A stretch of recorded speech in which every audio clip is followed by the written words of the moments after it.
Um, so it looks like your dog has struggled with dog aggression since he was a pup. 2 board and trains that didn't help you address the issue. Yeah. And then now, did you go after the other dog within the home?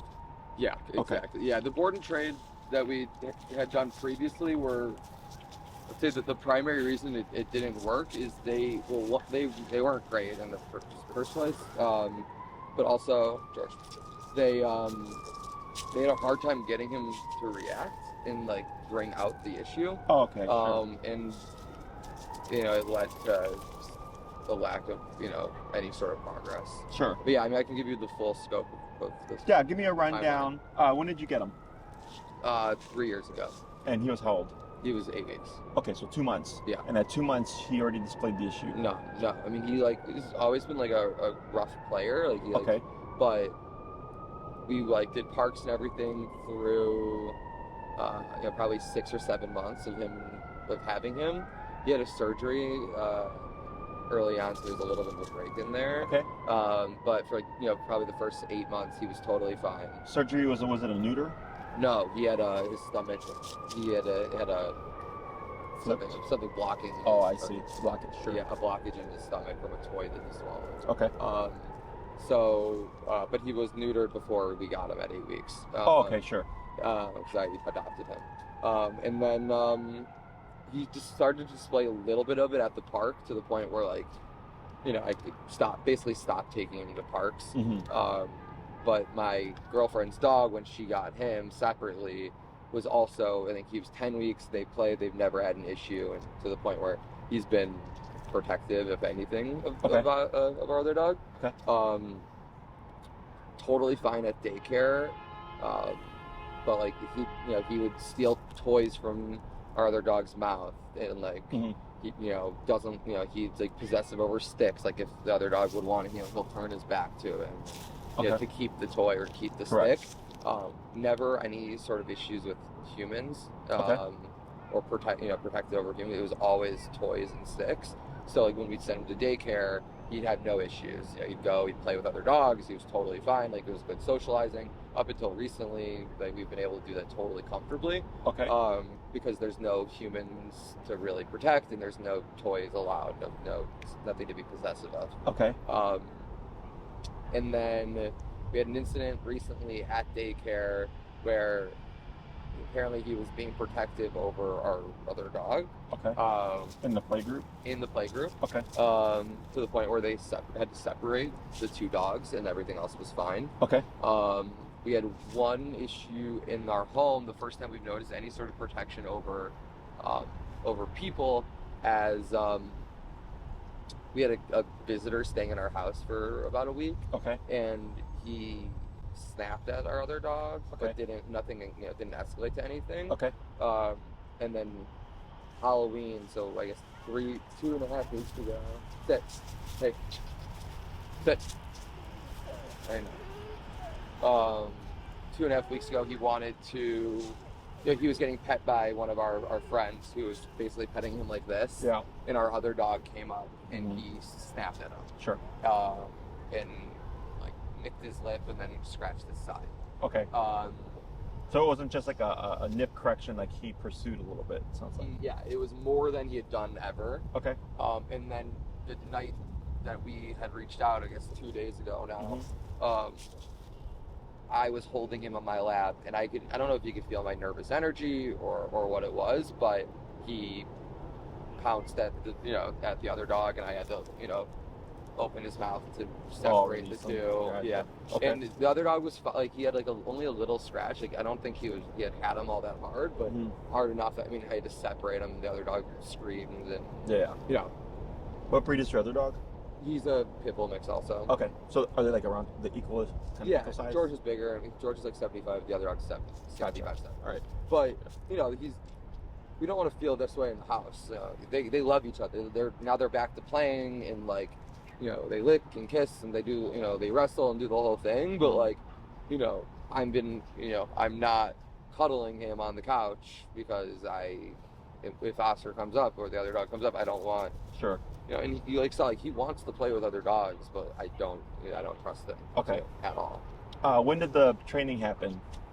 Early on and then probably 2 years ago was the last one. Because you did 2 board and trains, correct? Yeah, the first was like 6 weeks in, and that was or sorry, 6 months in. Okay. They couldn't get him to react. Okay.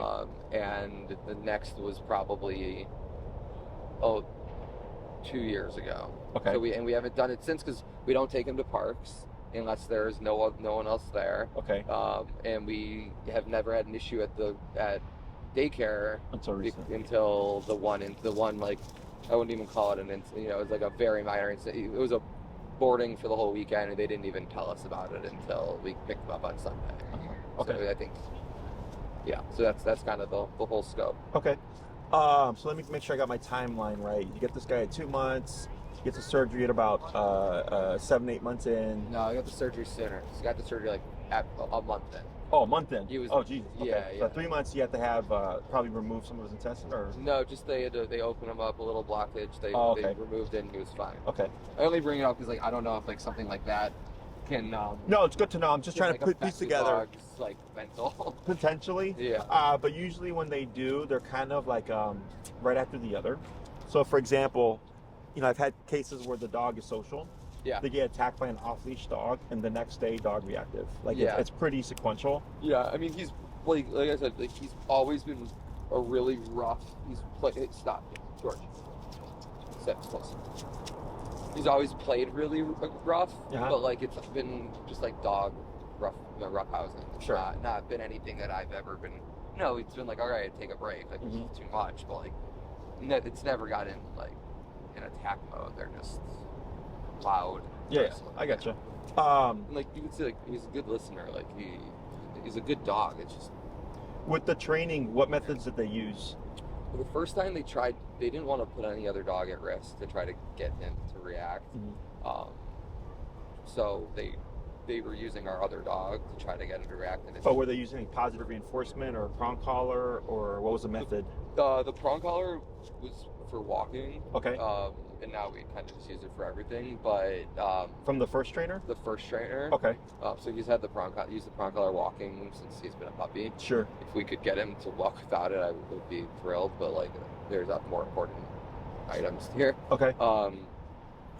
But I think they really mostly tried to positive reinforcement treats, etc. But like in terms of the aggression part, tried to just really did what they could to try to activate him. Sure. Because they were like, we need to see it in order to be able to know what we need to do to train it. Okay. And then the second we did we had a shock collar. Okay. Do you know what the model was? Was it a circle remote? Like a yellow circle remote? Yeah, it was definitely yellow. Okay. So it was probably like the black with yellow. Okay. That was probably the educator. That's probably one of the more common ones. Yeah. And then did they show you anything with the collar? They showed us. We did a couple sessions together, but like it was a really bad trainer, honestly. I was being money conscious at the time, and it needed to, I didn't. Well, I had seen your services at the time, and felt like this guy gave me essentially a guarantee that he would do it or we'd get our money back. And it just didn't work out. Okay. Did you get your money back?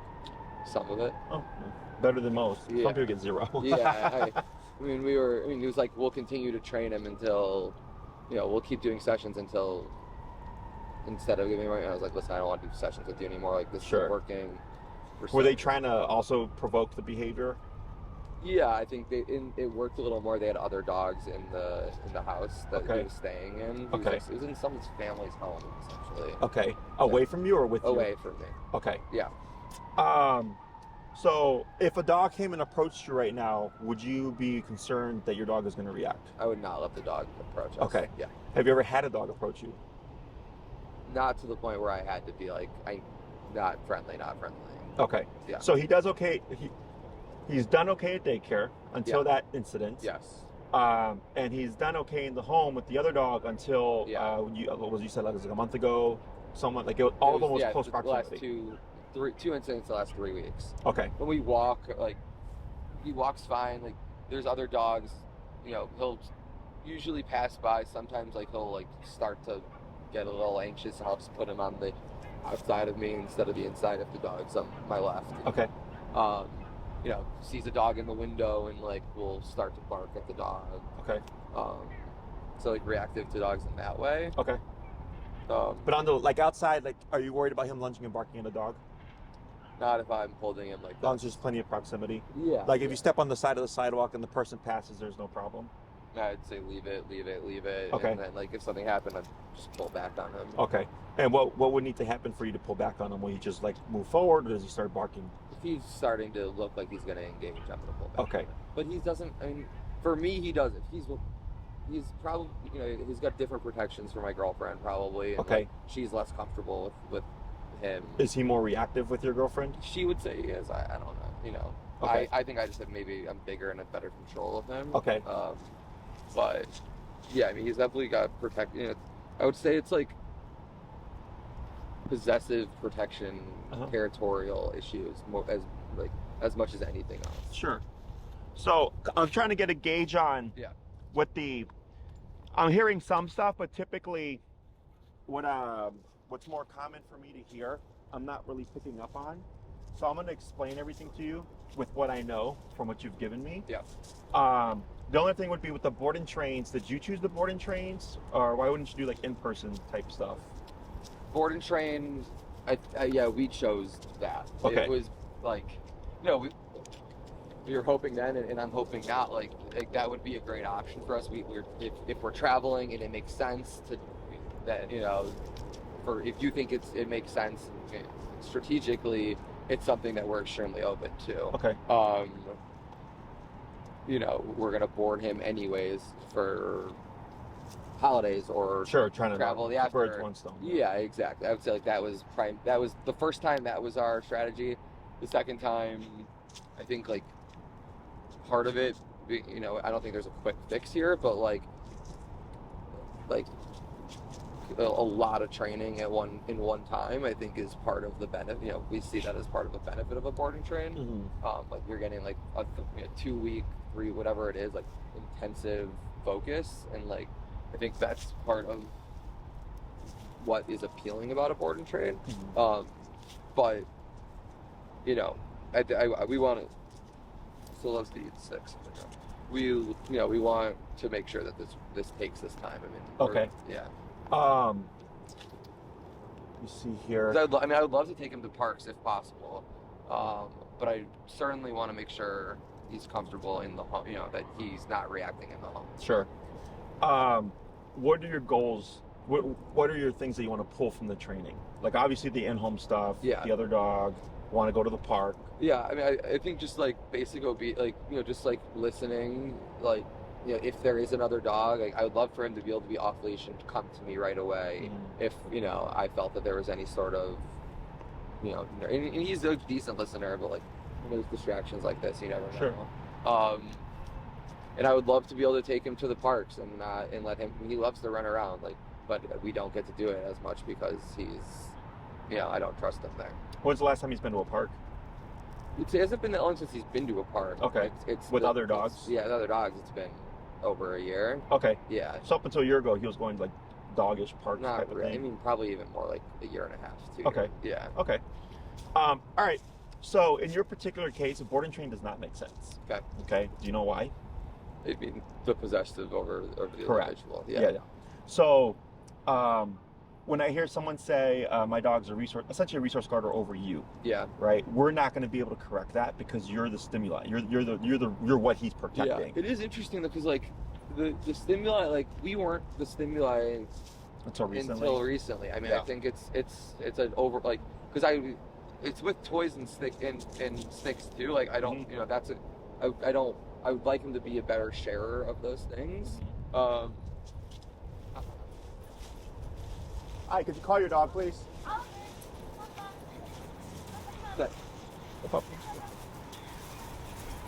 Thank you.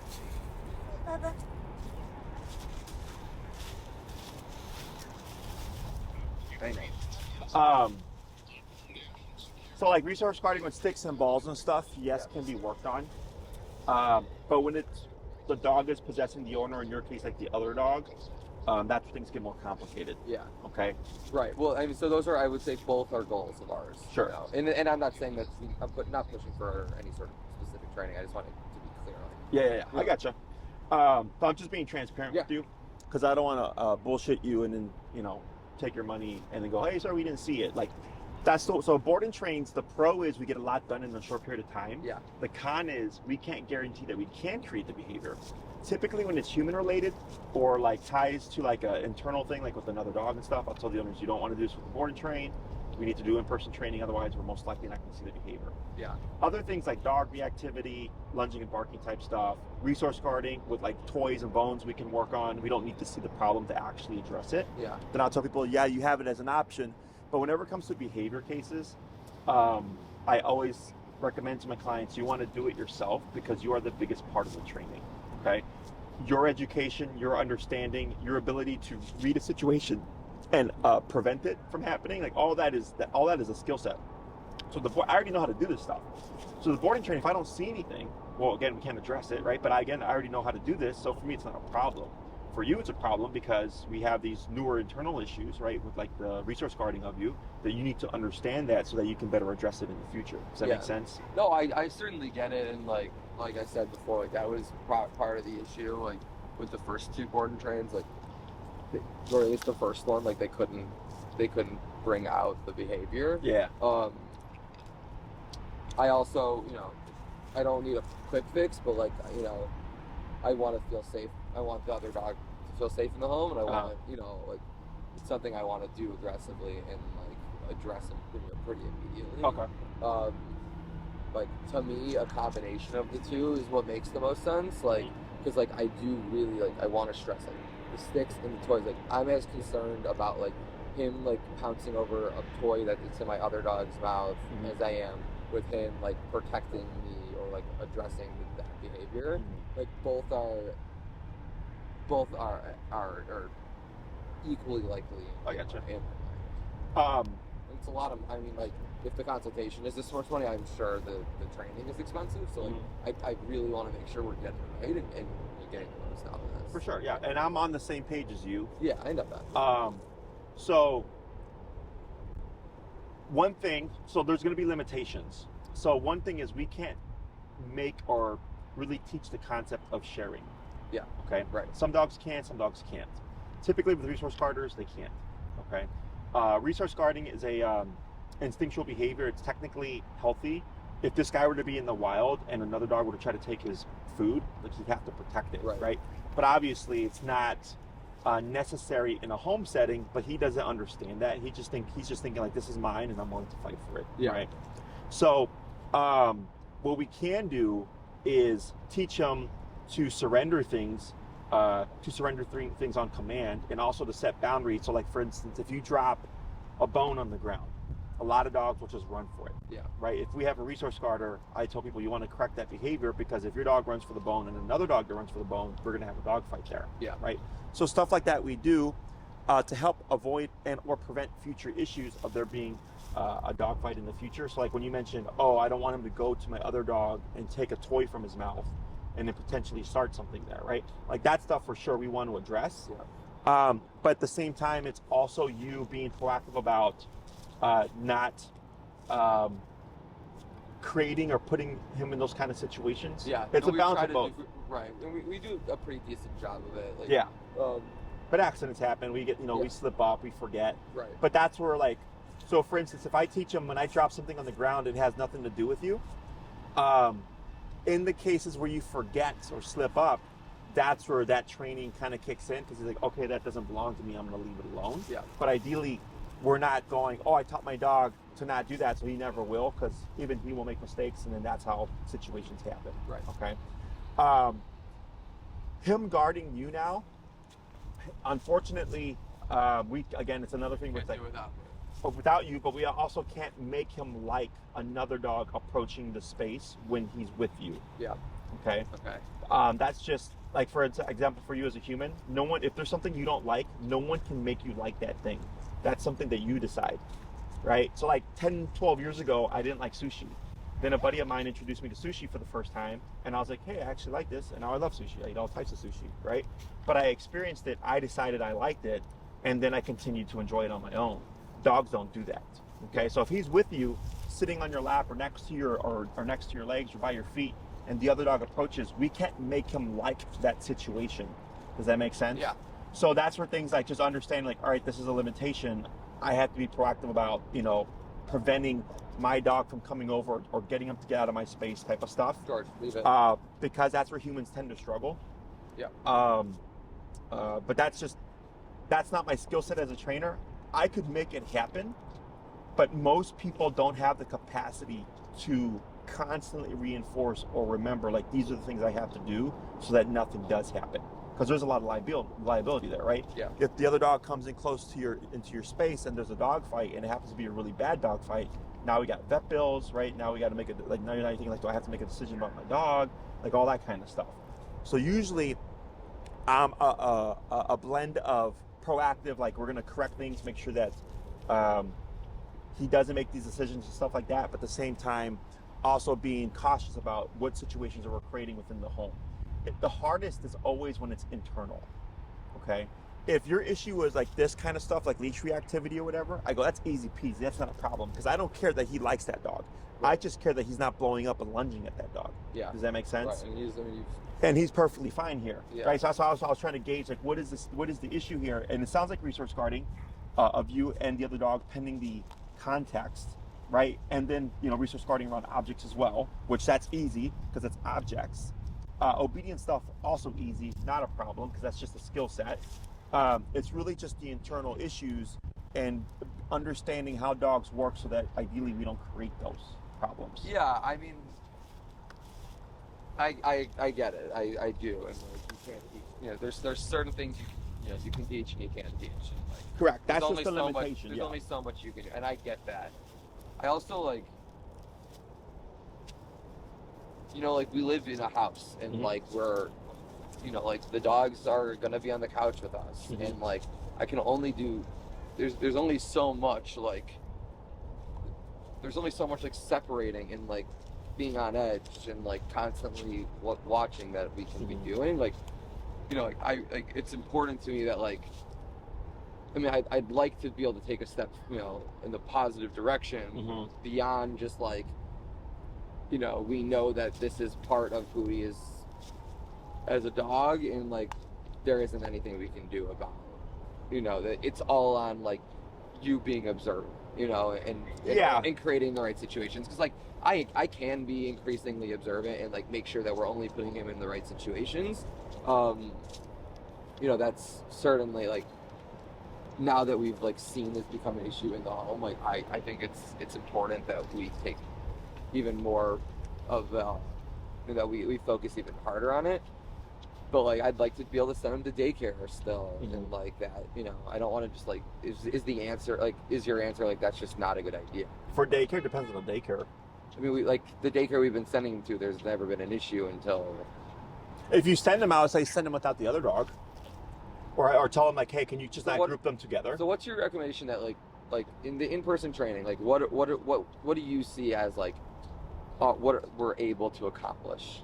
Again, the obedience stuff, not a problem. Okay, right. And that's going to be a part of it because obedience brings discipline. Okay, now discipline can help address a lot of issues, but when it comes to resource guarding, possession type stuff, not so much, because that's contextual. It's understanding dog behavior, not being anxious or paranoid, but being aware, right? So, like, I'm watching your behavior here because I'm watching you watch behind me. So, like, when that lady's off-leash pup came up, I immediately turned around because I saw how you looked, and then I addressed that situation, right? These two dogs here, because I can see you with the leash and stuff, like, this for me is awareness.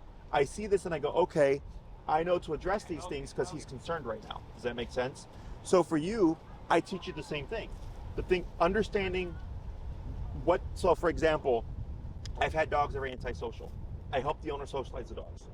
And then the owners will be hanging out in the yard and they go, hey, Jesse, the dogs were fine, but then when my dog laid at my feet and another dog came, there was a dog fight. I go, yes. And they're like, why? They were just playing a moment ago. I go, right. They were playing in a separate context, but then when your dog laid at your feet, they go into a kind of possession mode, and then when the other dog came over, they reacted. That makes sense to me. But to the owner, it doesn't make sense because they go, but they were just playing. I go, right, but dogs don't care like that. Like the human thinks, oh, things are fine now, so things will always be fine. I go, no, things are fine within that context. But in this context, we know things won't be fine, right? So if you know there are no bones and he's not sitting next to you, we don't have to worry about resource guarding. That's a context. But the moment he has a bone in his mouth and the other dog approaches, we have a context. And that's time to think, okay, this is probably going to be a problem here. Does this make sense? Yeah, I mean, I get it. It makes sense. I just like, I mean, honestly, it's not the answers like I'm hoping for. Like, but it's the truth. Yeah, no, and I appreciate that. Yeah, so, yeah. So like the daycare stuff, if you want to send them to daycare, I would say let them know, like, can you just not put these two guys together? Because that was the catalyst, right? Is that he was possessing a resource guarding the other dog.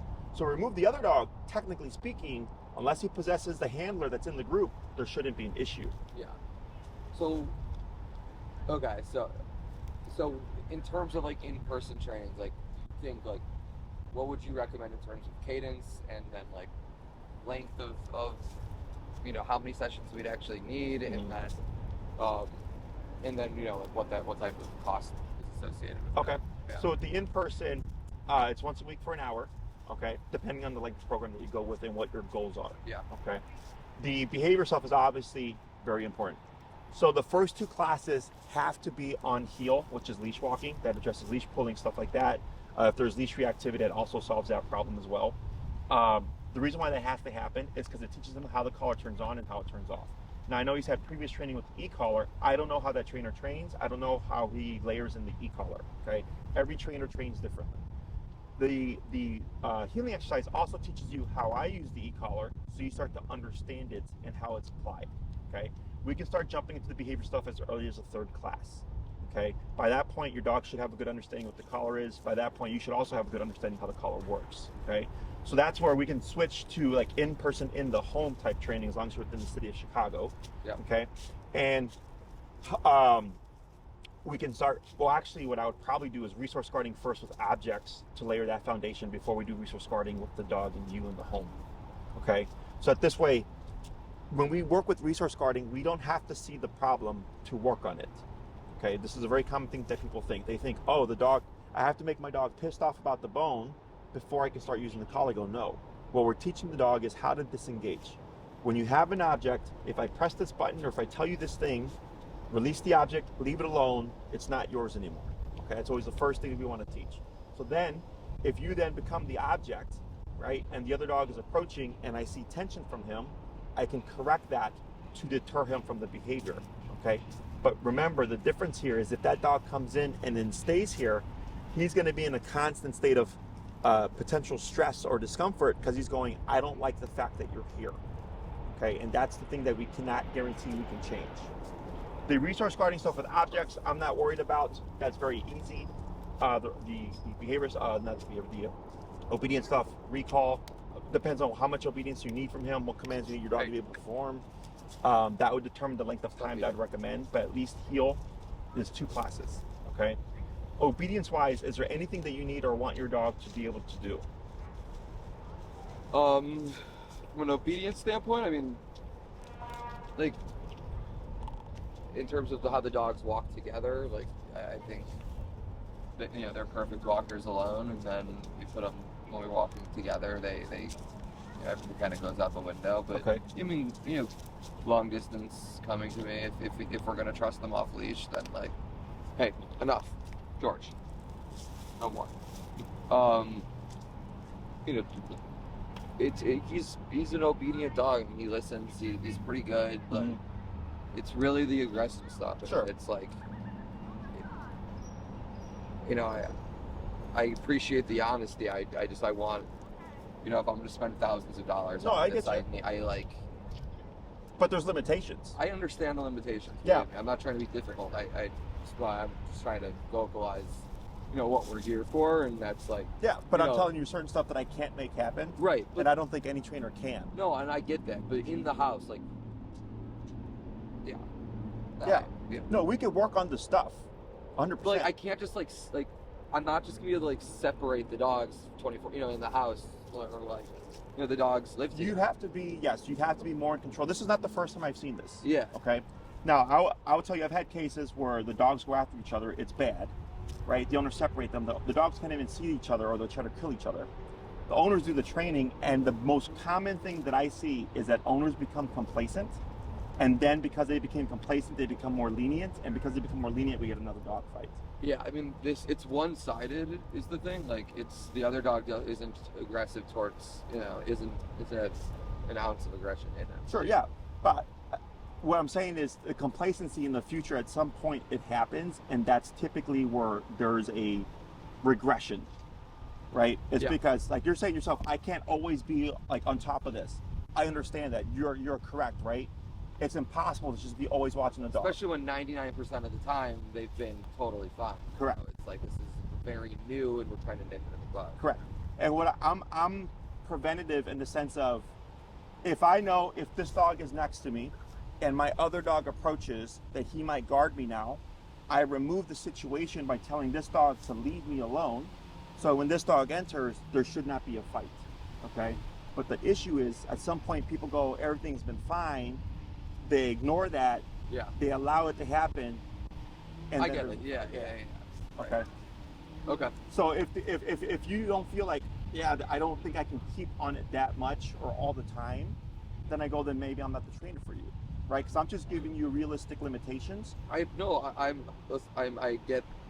get what you're doing and what you're saying. Like, we're taking this very seriously. No, and like, 100%. I'm not trying to be a hard ass either. I just want to make sure, like, yeah, I mean, we're it's stressful. Again, you're not the first time I've seen this case, right? But it is stressful because you have a dog in the home who is now, the issues have went from external to internal. That's always the most complicated when it's internal. Yeah. Right? Because if it's outward, right? If it's like, Jesse, I don't care about these dogs. I just need my dog not to attack them. And go, yeah, that's easy peasy. Because we don't care about how he feels about the dog. Yeah, and he clearly isn't. Like, as long as, they're not nose to nose, like, there's no issue. Correct. Right? Who knows? If there was, like, I don't know if he'd play or if he'd react. But sure. Like, I don't feel comfortable even going in that scenario. Yeah. And like me teaching you how to socialize your dog, that's also doable. But then what I would tell you there is, be careful, going back to my example earlier, if you're sitting down in the yard and he lays at your feet and that dog you just introduced him to walks over, I'm going to anticipate there's going to be resource guarding here. Yeah. Right? So that's the stuff that will get you potentially.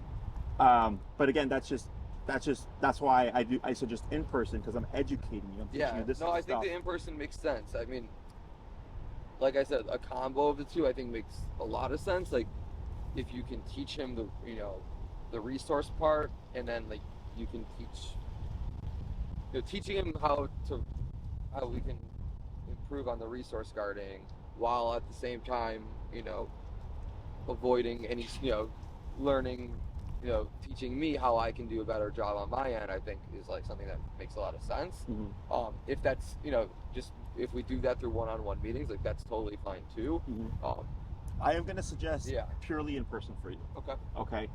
You're the greatest variable in the training. You and your dog, technically. Your dog actually isn't so much of a variable. He's fairly consistent. We've had resource guarding with objects, and now it's just kind of progressed towards other things. Yeah. Right? Is your understanding, your comfort, your confidence with what you know, what you've been educated with, the tool that you have, right? All of that stuff is the biggest factor in the success of your program. Okay? So if this was general obedience and just like regular reactivity or whatever, I'd say, yeah, sure, board and train, no problem. 2 weeks, let's go. But because, again, this is internal, you and your girlfriend are the ones that need to be educated the most. And if we do a boarding train, I'll get the training done, no problem, but there's going to be a gap. Because you drop your dog off one way, you pick him up another way, and then I'm having to catch you up on everything. Yeah. As opposed to you just doing everything on your own and learning as your dog is learning, right? Yeah. So if the concern is, well, we're trying to, because we've had incidents with like 2 or 3 incidents within a 4-week, 5-week time span there. Does that sound correct? Yeah. So that's what's kind of expediting the urgency. So what I would suggest in that time frame is trying, again, it's just the prevention stuff as you're learning with your dog. The other thing I would highly recommend is muzzle conditioning. The muzzle conditioning takes off a lot of stress, okay? Because then you're like, if things go south, I'm not too concerned about there being a lot of harm done. Does that make sense? And muzzle conditioning can take anywhere between a couple of days to a couple of weeks. Sometimes I've had it happen where clients will take them a couple of months, Okay, the muzzle conditioning allows you to press things without having to be worried about what happens if he goes after the other dog. Okay, because the worst that would happen there is he attempts to, but he should not be able, unless an ear slips through the muzzle, to be able to actually bite the dog. Okay. Questions? I mean, you want to put a muzzle on him? Is that what you're saying? You're suggesting like putting a muzzle Yeah. on the nose here? Yeah. You know. Okay. You know, these are things we're dealing with aggression. Yeah. Right. And so far with the incidents that you've had, they've been minor. This here is a dog bite. Okay. That's 10 stitches there. Nerve hanging out, all that stuff. Now I'm lucky. I didn't lose any mobility or anything like that. That's a dog that didn't want to go in the kennel. Okay. So then afterwards, I told the owners like, hey, it's all right. You know, let me heal up.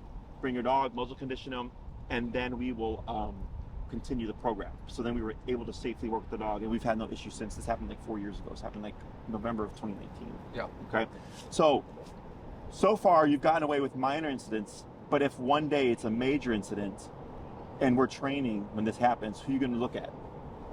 Right? It's probably going to be me. Because you're like, hey, Jesse, we're doing the exercise you taught us. It went south. This is where we're at. We got a fucking problem. So with the muzzle, it just takes off a lot of that liability and allows you to push things until you feel like your confidence and your comfort is up to not need it. Yeah. Okay? Okay. Yeah, I mean, I'll talk about it with my girlfriend. For sure, yeah. I would recommend for you in terms of length of time, probably like a 9-week program. Okay, that's 1 day a week for 9 weeks for an hour. Most likely what will happen is towards the middle or end of the program, I'll tell you to start spacing out your classes because behavior always takes time. Okay, obedience is easy, it's very straightforward, it's kind of back to back to back because we're teaching a skill set. But when it comes to behavior, I'm teaching you to teach your dog, so you need time to have failures and to have successes, okay? And then when you're ready, you're like, okay, Jesse, you know, we did all these exercises, we're ready for class 5. Then we have class 5, I teach you some more stuff, you go off, you practice, you take more time, you come back when you're ready. It could be 2 weeks later, it could be a month and a half later. I leave that up to you, and then when you come back, okay, now we have class 6, okay? The color that I would recommend, this one's for my client that I have right now after you, is this Dr. Black edition. You're only looking to train this dog, correct? Versus both of them. I think we're interested in basic obedience training for the other dog, depending on cost. Sure. If so, it's not a program. Reinforcement more than anything. It's not a program for both each dog. You can have one program, and you can extend the class by half an hour. Okay. The half an hour extension, off the top of my head, I believe is 100. It's on my website. But it allows us to train both dogs without you having to pay for 2 separate programs. Okay. Okay. How much is a typical class? If you're doing the 9-week, off the top of my head, I think is around $2,000. Okay. Okay. That's 100 for every extra half hour. Correct. And what I recommend is typically only for the first two classes. Usually is all we need. After that, it's easy to just do both within a class within an hour.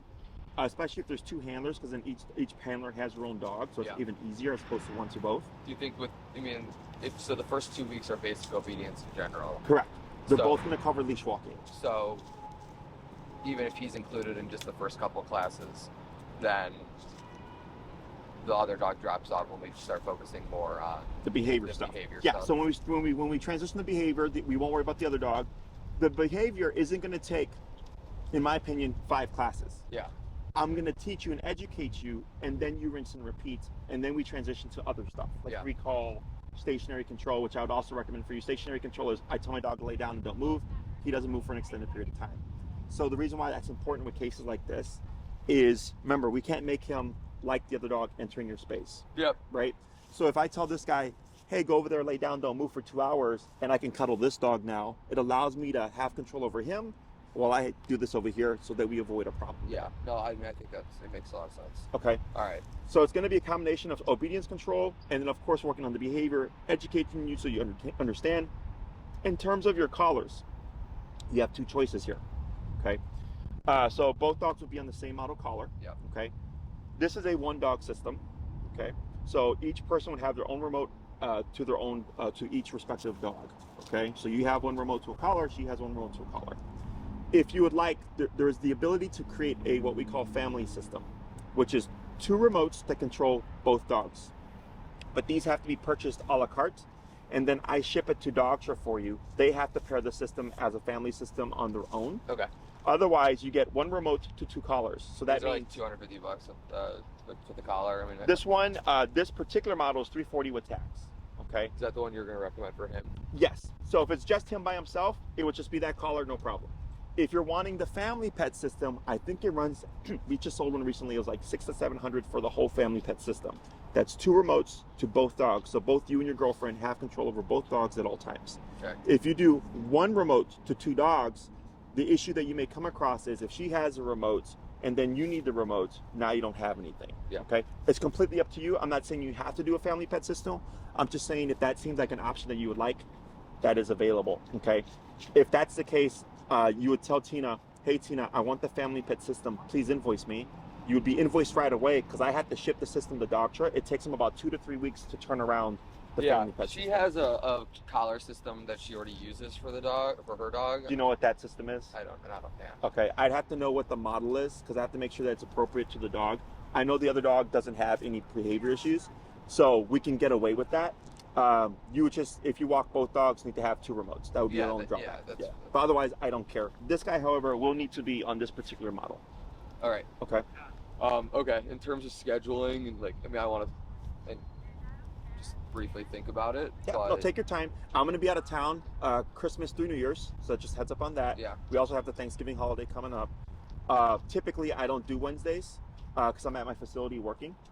We're going to be transitioning to my facility starting this weekend, so all the obedience type stuff will be over there. And then to schedule an in-home so we can work on the territorial behavioral review and all that stuff, there is a $50 upcharge per class for every in-home that we do. Okay. So if it's just one in-home and we get everything done, perfect. You just pay $50 and then we continue to operate on my facility. We're located near the West Loop by Sacramento and Lake. Okay. Just remember the limitations that I mentioned earlier. I don't want you to jump into things because of the urgency of the matter. I've had that happen with clients, and then they get pissed off because they're like, "Oh shit, well, I wanted this." I was like, "Right, but I said that wasn't how'd you say, realistic."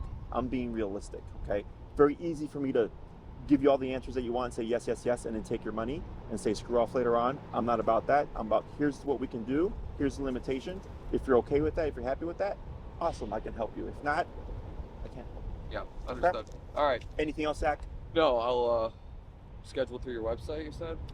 Tina. Is that if I call?